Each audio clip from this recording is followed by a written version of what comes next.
It has been confirmed. The Gorosei, or five Elder Stars, have powers even beyond Admiral level, and the debate between Admirals and Yonkos has finally come to a conclusion. A chapter starts off by Vegapunk and again taking back the Pacifista's control and searching for Bonnie while riding a tank on clouds.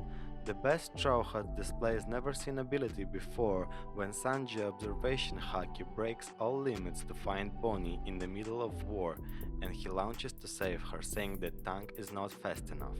After showing off her legs and splits, Bonnie picks up what I assume to be a water gun and shoots some marines with her new ability called Near-Death Experience. This causes the marines to feel on the verge of death and gives Bonnie a chance to escape, but she runs into a pacifista that is being controlled by the Vice Admiral named Bluegrass, which is controlling the pacifista with her devil fruit, the Ride fruit, which allows her to control anything that she rides on.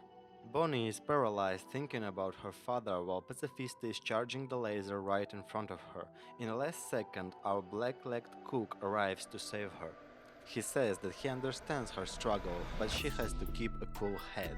Stuck in between two vice admirals with Bonnie on his hands, Sanji does the most rational thing and takes her to safety.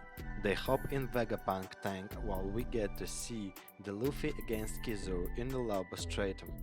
We can see that both Luffy and Kizaru are getting tired by their heavy breathing and Kizaru dips out to finish his job while Luffy is hot on his track. Then suddenly everyone who has an observation haki feels an ominous presence and a loud voice commands pacifistas to stop all action. Atlas figures out that the only way the command would be overridden is if one of the Gorosei is here.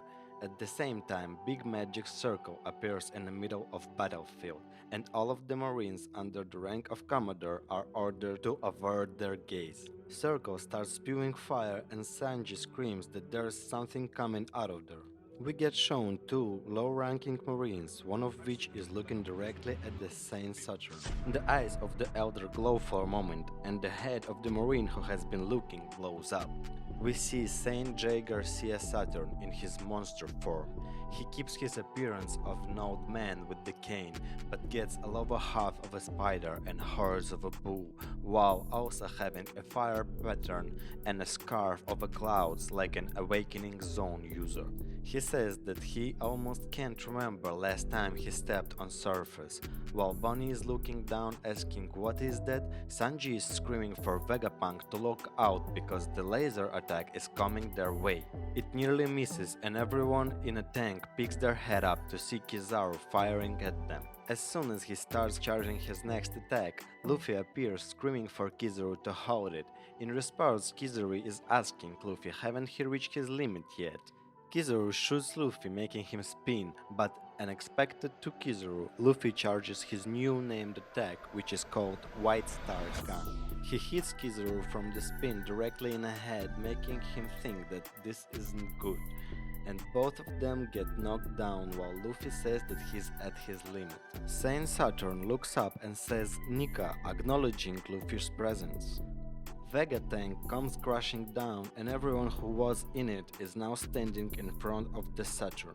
Bonnie remembers something out of her memories where someone says to Vegapunk to erase Kuma's identity completely. She grabs a sword from the ground and charges Saturn, stabbing him in the chest. And so this chapter concludes. What are your thoughts about it? What do you think will happen in the next chapter? Please leave your comments below and until next time.